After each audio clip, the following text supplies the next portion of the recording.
अस्सलाम वालेकुम व्यूअर्स, मैं हूं समीना पाशा। उम्मीद है आप लोग खैरियत से होंगे। व्यूअर्स, कुछ हम खबरें और अपडेट्स लेकर इस व्लॉग में आपके सामने हाजिर हैं। जनाब, इंपॉर्टेंट खबरें हैं जी। आज सबसे पहले आपको बताएंगे कि मौलाना फजल रहमान साहब वाला जो मामला है वो काफ़ी बढ़ता चला जा रहा है और इसके ऊपर मज़ीद रिएक्शंस जो हैं वो भी नज़र आ रहे हैं। उसके ऊपर बात करेंगे।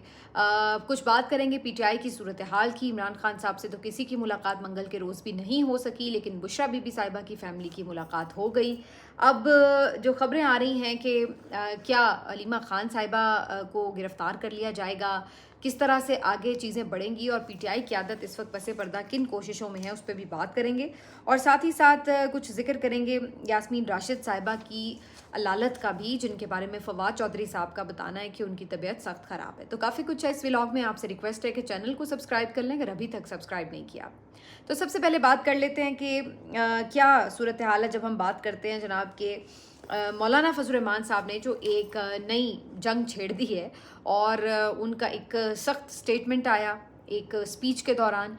इस स्टेटमेंट के ऊपर उन्होंने वाज़े तौर पर जो बात की, उन्होंने ख़ास तौर पर शहदा के हवाले से जो अल्फाज कहे, उसके ऊपर बहुत से तहफ़्फ़ुज़ात हर जानिब से नज़र आ रहे हैं। अच्छा, जब उन्होंने ये बात कही उसके ऊपर उस वक्त तो गुफ्तगू नहीं हुई, लेकिन उसके बाद उसके ऊपर काफ़ी ज़्यादा रद्द-ए-अमल आना शुरू हो गया। और अब सूरत हाल ये है कि पाकिस्तान मुस्लिम लीग नून हो या दीगर कई जमातों के लोग हों, वो इसके ऊपर बात भी कर रहे हैं और तनकीद भी कर रहे हैं। लेकिन इंटरेस्टिंगली इसके ऊपर मौलाना फजल रहमान साहब या उनकी जमात किसी भी तरह पीछे हटने को तैयार नज़र नहीं आती। सोशल मीडिया पर तो उन्होंने ये महाज संभाला ही हुआ है, लेकिन उसके बाद जो मुर्तज़ा JUI के कामरान मुर्तज़ा साहब हैं बैरिस्टर, और उनकी तरफ से ये कहा गया कि मौलाना ने कोई गलत बात नहीं की, जो वो माफ़ी मांगे। माफ़ी तो वो मांगे जो असल में ये लश्कर तैयार करने की बातें कर रहे हैं कि जो दहशत गर्दों से पैरेलल लड़ाई करें, तो उनको जो है वो माफ़ी मांगनी चाहिए। ये उन्होंने अपनी गुफ्तगू में हवाला भी दिया था मौलाना फजल रहमान साहब ने, तो उसी का जिक्र जो है वो कामरान मुर्तज़ा साहब कर रहे थे। अच्छा, उसके बाद जो है वो इसी तरह का स्टेटमेंट जो है वो उनके सोशल मीडिया पर और बहुत से लोग जो हैं वो भी दे रहे हैं, और उनकी तरफ से भी ये बात कही गई कि जी मौलाना ने कोई गलत बात नहीं की और ना ही वो कोई किसी किस्म की माजरत करेंगे। तो इससे तो एक बात वाज़ेह है कि मौलाना ने ये इस तरह कोई जज्बात की रॉ में बहकर बात नहीं कर दी है, बल्कि ऐसा लगता है कि जैसे उन्होंने बड़े सोचे समझे तरीके से इस्टेब्लिशमेंट को पिछली 2-3 स्पीचेस में तनकीद का निशाना बनाया। और इस दफ़ा जो उन्होंने बातें की वो ज़ाहिर है कि उनकी रेड लाइंस में शुमार होती हैं। इवन पीटीआई के चेयरमैन बैरिस्टर गौहर साहब ने इसके ऊपर जो बात की, उन्होंने कहा कि मैंने स्पीच तो नहीं सुनी, लेकिन शहदा के हवाले से गैर मोहतात रवैया नहीं होना चाहिए, उनके बारे में ज़िम्मेदारी से बात करनी चाहिए। तो इसके ऊपर जो है वो ओवरऑल बहुत सारे लोगों की तरफ से तहफ़्फ़ुज़ात का इजहार किया गया। और फिर ये मौलाना फजल रहमान साहब जो हैं वो इसके ऊपर अब सवाल ये है कि मौलाना फजल रहमान साहब इतनी रेड लाइन आखिर क्यों क्रॉस करें। ये ठीक है कि उसके ऊपर तनकीद हो रही है, सब चीज़ें हो रही हैं, लेकिन ऐसा नहीं हुआ कि मौलाना के ऊपर किसी ने जाके मुकदमा दर्ज करा दिया हो या कोई उस लेवल की हमें विक्टिमाइजेशन नज़र आई हो जो पीटीआई के साथ हमें नज़र आती रही है ऐसे मामलात के ऊपर। इससे आदि भी बात करते हैं पीटीआई वाले, तो उनके साथ तो आपको पता है क्या होता है। तो अब यहाँ पर जो है ये सवाल फिर अपनी जगह पे उठ रहा है कि आखिर मौलाना फजल रहमान साहब को हुआ क्या है, उनको क्या चाहिए। क्योंकि अगर सियासतदान कोई हार्ड स्टांस ले रहे होते हैं तो ज़ाहिर है उसके पीछे कोई ना कोई मकसद भी होता है। अब उसके ऊपर जो है वो 2-3 थेरीज जो हैं वो गर्दिश कर रही हैं। एक तो चीज़ ये है कि मौलाना फजल रहमान साहब को एक दफ़ा फिर इस चीज़ का एहसास होता है कि जी सबको कुछ ना कुछ मिल गया, कोई केपी में हुकूमत बना गया, कोई सिंध में बना गया, कोई पंजाब में बना गया, किसी को फेडरल में जगह मिल गई, कोई सदर बन गया, कुछ ना कुछ किसी ना किसी को मिल गया, लेकिन उन्हें कुछ नहीं मिला। तो वो इस हवाले से जो है जी इसलिए वो बार बार इस्टेब्लिशमेंट को हदफ तनकीद बनाते हैं। दूसरी जानिब कुछ लोगों का ख्याल है कि नहीं जी वो अभी जो रिसेंट शफलिंग होनी है कैबिनेट में, शायद उसमें कोई चाहते हैं कि उनको भी हिस्सा दे दिया जाए। तीसरी तरफ ये भी कुछ लोगों का ख्याल है कि इमरान खान साहब की मकबूलियत जो है वो एंटी इस्टेब्लिशमेंट नैरेटिव की वजह से है, लिहाजा मौलाना फजल रहमान साहब को खुद ये कहीं इशारा मिला है कि जी आप मकबूलियत तोड़ने का बेहतरीन तरीका ये है कि इस वक्त जो है आप एंटी इस्टेब्लिशमेंट नैरेटिव लें। तो बहुत से लोग इसको इस तरीके से भी देख रहे हैं, जबकि ये भी एक ख्याल है कि मौलाना फजल रहमान साहब जो है वो अपने तौर पर अपनी सियासत बचाने के लिए एक एंटी इस्टेब्लिशमेंट नैरेटिव ले रहे हैं, क्योंकि उन्हें इस बात का अंदाज़ा है कि मौजूदा जो इस वक्त सियासत चल रही है उसमें वो बिल्कुल इररेलेवेंट हुए हुए हैं। तो ये तमाम किस्म की जो बातें हैं ये चल रही हैं कि मौलाना फजल रहमान साहब ऐसा क्यों कर रहे हैं। लेकिन मौलाना फजल रहमान साहब को जितना हम जानते हैं, हमें ये मालूम है कि मौलाना कभी भी जज्बात की रौ में बह के कोई बात नहीं करते, और मौलाना फजल रहमान साहब कभी भी गर्म ज़मीन पर पाँव नहीं रखते। मौलाना फजल रहमान साहब कभी भी रेड लाइंस तक उस वक्त तक नहीं जाते जब तक कि उन्हें पता ना हो कि आगे उसका पर्पस क्या है और उसको संभालना कैसे है। तो इस लिहाज से मैं नहीं समझती कि ये बिल्कुल कोई हवा में एकदम से तीर छूट गया है। इसका यकीनी तौर पर कोई ना कोई पर्पस इन्हीं में से ज़रूर हो सकता है। लेकिन ये बात दुरुस्त है कि मौलाना फजल रहमान साहब की जो गुफ्तगू है 2-3 हवालों से, उसके ऊपर तशवीश तो बहरहाल पाई गई है और उसने एक थरथली मचाई ज़रूर है। अच्छा, दूसरी तरफ हम देख रहे हैं कि उसको यानी जोड़ा जा रहा है कि फ़ारूक खोकर जो JUIF के रहनुमा हैं उनको एक मुकदमे में उम्र कैद की सज़ा सुनाई गई। तो कुछ लोगों का ख्याल था कि जी ये मौलाना को मैसेज दिया गया है।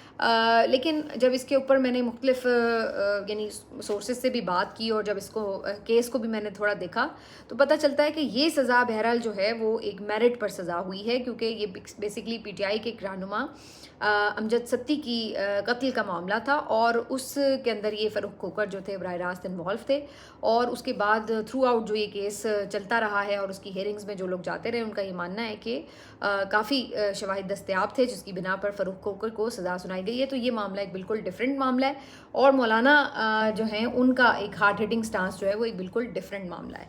तो बहरहाल जी ये जो है वो सारा कुछ इस वक्त चल रहा है। दूसरी तरफ PTI की अगर बात करें तो जनाब PTI में इमरान खान साहब से मंगल के दिन बहनें आईं, 2 बहनें मिलने आईं। मैंने आपको बताया था कि अलीमा खान साहिबा का आना मुश्किल है और वो चित्राल में मौजूद हैं, तो बाकी 2 बहनें ज़रूर पहुंच गईं, टाइम से पहुंच गईं। कुछ कारकुन भी थे, लेकिन उनकी किसी से मुलाकात नहीं कराई गई। अब यहाँ पर वो बात कि भाई अलीमा खान साहिबा रोक देती हैं या बहनें टाइम पे नहीं पहुँचती, तो वो दोनों बातें जो है वो दुरुस्त साबित होती नज़र नहीं आती, क्योंकि अब तो दोनों बहनें मौजूद थी। भाई आप दोनों में से किसी एक की मुलाकात करवा देते अगर आप करवाना चाहते थे, लेकिन मुलाकात नहीं करवाई गई। दूसरी तरफ बुशरा बीबी साहिबा जो हैं उनकी फैमिली वहाँ पहुँची और उनकी बेटी और भाभी से उनकी मुलाकात एज़ यूजुअल करा दी गई। तो जहाँ इन्हें करवानी होती है वहाँ ये करवा भी देते हैं, और जब नहीं करवानी तो फिर बहुत सारी थेरीज मार्केट में जो है वो आ भी जाती हैं। तो बहरहाल बुशरा बीबी साहिबा की तो मुलाकात हो गई है, और पहले की तरह इस दफ़ा भी कोई खैर खबर जो है उनके हवाले से बाहर मीडिया में रिपोर्ट नहीं की गई। अच्छा, इसके अलावा जो PTI के रहनुमा और वकील जो इमरान खान साहब से मिलने के लिए पहुंचे, उनमें से भी किसी की मुलाकात नहीं कराई गई। तो एक और हफ्ता ऐसा ही गुजर गया जिसमें इमरान खान साहब कैद तन्हाई में रहे।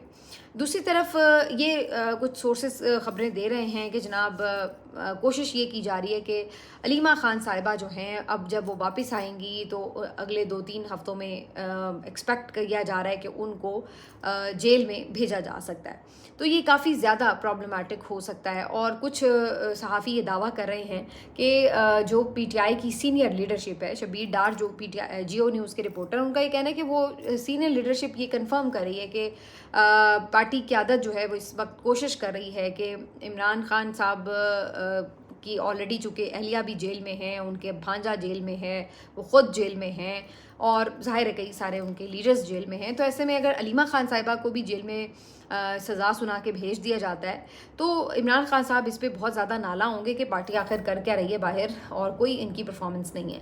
तो इसलिए बहुत से लोग ये पसे पर्दा कोशिश कर रहे हैं कि उससे पहले या तो बुशरा बीबी साहिबा जो हैं उनके जेल से बाहर आने की कोई उम्मीद हो जाए, या अलीमा खान साहिबा ही को जेल ना भेजा जाए, इसी के ऊपर कोई मामलात हो जाएं। तो अब वो इस तरह की कोई जो है वो ये शबीर डार साहब की खबर है कि जिस तरह की कोई कोशिश की जा रही है। अब मुझे नहीं समझ में आता कि ऐसी कोई कोशिश करने से क्या फ़ायदा हासिल हो सकता है, क्योंकि अभी तक तो हमने यही देखा है जिसको उन्होंने जेल में डालना है, अगर वो उन्हें लगता है कि वो उनके लिए ख़तरा बन रहा है या कोई चैलेंज कर रहा है सिस्टम को, तो वो उसको जेल में डाल देते हैं। बुशरा बीबी साहिबा को एक दफ़ा तो रिहाई मिल गई थी ना, लेकिन फिर आपने देखा कि उनको दोबारा जेल में डाल दिया गया, क्योंकि उन्होंने उसके बाद फिर जो सियासी एक्टिविटीज़ की, वो रैली लेके आई, तो उसके बाद फिर उन्हें ज़ाहिर है कि आपने देखा कि जिस अंदाज से ना सिर्फ जेल में डाला गया बल्कि फिर उनके ऊपर सख्ती भी ज़्यादा की गई। तो अगर अभी भी अलीमा खान साहिबा मज़ीद स्ट्रीट मूवमेंट चलाती हैं, कुछ चीज़ें करती हैं, तो उसके ऊपर एन इम्कान मौजूद है कि बेशक पीटीआई की जो मर्ज़ी कोशिश हो, ख्वाहिश हो, अलीमा खान साहिबा को वो जेल में डाल देंगे। तो बहरहाल जी, ये सारी जो है वो सिचुएशन चल रही है। दूसरी तरफ यास्मीन राशिद साहिबा जो जेल के अंदर मौजूद हैं, और आपको पता है उनकी अदालत से मुतालिक भी हम आपको अपडेट करते रहते हैं, उनसे मुतालिक भी फवाद चौधरी साहब ने ये बताया है कि जब वो कोट लखपत जेल मुलाकात करने के लिए गए वहाँ के असीरान से, जब उनकी शाह महमूद कुरैशी साहब से और दीगर एक दो लोगों से मुलाकातें भी हुई, तो यास्मीन राशिद साहिबा से उनकी मुलाकात नहीं हो सकी। उस पर फवाद चौधरी साहब का ये कहना था कि यास्मीन राशिद साहिबा की तबीयत ठीक नहीं थी और वो इस काबिल भी नहीं थी कि वो चंद कदम चल सकती। तो ये काफ़ी एक हॉरेबल मेरा ख्याल है कि सिचुएशन है। हम ऑलरेडी देख चुके हैं कि जास चौधरी साहब को ट्रीटमेंट में डिले करने की वजह से अब इतनी ज़्यादा उनकी लाइफ रिस्क पे है और वो अब कहीं जाके उन्हें हॉस्पिटल शिफ्ट किया गया है। तो ये डॉक्टर यास्मीन राशिद साहिबा तो ऑलरेडी आपको पता है कि कैंसर जैसे मूजी मर्ज से नबर्द आजमा रही हैं। तो उसके बाद अब आप उनको मज़ीद अगर वो इतनी किसी कॉम्प्लिकेशन का शिकार हैं तो आप उनको फौरी रिहा करें और ताकि वो अपनी मर्ज़ी से अपनी किसी बेहतर जगह पे ट्रीटमेंट करा सकें। लेकिन फ़िलहाल ये नज़र आ रहा है कि यास्मीन राशिद साहिबा के लिए भी कोई रहम, कोई मर्सी जो है वो नज़र नहीं आ रही। और ये तब हो रहा है, अफसोस की बात है, बार बार ये बात याद दिलानी पड़ती है नून लीग को कि जब मियाँ साहब की तबीयत ख़राब हुई थी तो जिस तरह से आपने देखा कि यास्मीन राशिद साहिबा उस वक्त हेल्थ मिनिस्टर थी और उन्होंने किस तरह फैसिलिटेट किया नवाज शरीफ साहब को हॉस्पिटल शिफ्ट करने में, उनकी सारी केयर करने में, वो ख़ुद जाके उनकी ख़बरगिरी भी करती थी और प्रेस कॉन्फ्रेंस में उनकी सेहत से मुतालिक कौम को भी बताती थी। और फिर उन्होंने इमरान खान साहब को इवन रेकमेंड भी किया कि उनको जाने दिया जाए। तो कहने का मकसद ये है कि एक जानिब उनका आप कंडक्ट देखें और दूसरी जानिब नवाज शरीफ की बेटी जो इस वक्त चीफ मिनिस्टर, उसके अंडर देख लें आपके जो जेल है उसमें यास्मीन राशिद के साथ क्या सलूक हो रहा है। तो ये बहुत ही एक अनफॉर्चुनेट बात है। और सियासत में आप इस तरह की मिसालें जब कायम करते हैं तो फिर याद रखिए कि मकाफात अमल भी फिर कुछ होता है और फिर हम देखते हैं कि हमेशा हमेशा इक़्तिदार तो किसी के पास भी नहीं रहता। तो फिर ये जो चीज़ें हैं ये कल को फिर सामने आती हैं और फिर डबल ट्रिपल होकर सामने आती हैं। तो इस तरह की रिवायतें कायम नहीं करना चाहिए ख़वातीन के साथ, फिर बुज़ुर्ग ख़वातीन के साथ, और फिर ऐसी ख़वातीन के साथ जिन्होंने सारी ज़िंदगी इस कंट्री को सर्व किया है, उनके साथ इस किस्म का सलूक जो है वो बहुत ही मेरा ख़्याल है कि नामुनासिब बात है। और इसके ऊपर यकीनी तौर पर तमाम हलकों को भी सोचने की ज़रूरत है कि कितना और मज़ीद आपने उन्हें पनिश करना है। ऑलरेडी 3 साल उनको जेल में हो चुके हैं, अब सूरत हाल को बदलना चाहिए। मिलते हैं आपसे अगले वीलॉग में, अपना ख्याल रखिए। अल्लाह हाफ़िज़।